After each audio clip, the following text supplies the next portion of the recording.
On Monday, the Salt Lake City School District will reopen for in-person learning for secondary students. It's the first time these students will return to class since the start of the pandemic. To get them ready, the district is testing students and staff for COVID.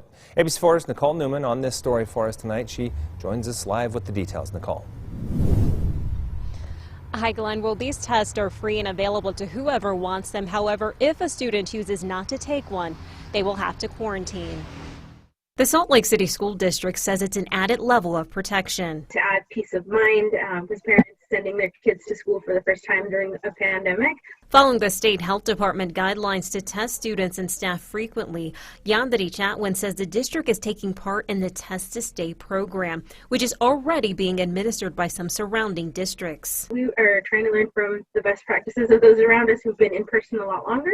However, in the case of Salt Lake City School District, it will essentially be a test to start, since Monday will be the first time secondary students return to the classroom since the pandemic began. Testing will be done at Highland High School as well as East High School and West High School. West High is where social studies teacher Holly Reynolds teaches. We're starting with testing everyone.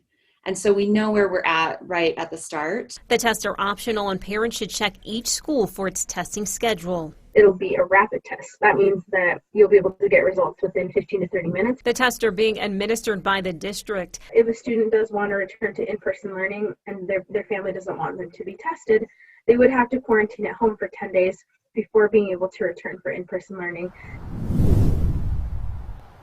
And the district says, in addition to testing, masks are mandatory and there will be plexiglass barriers in place where social distancing isn't an option. Live in Salt Lake City, Nicole Newman, ABC4 News.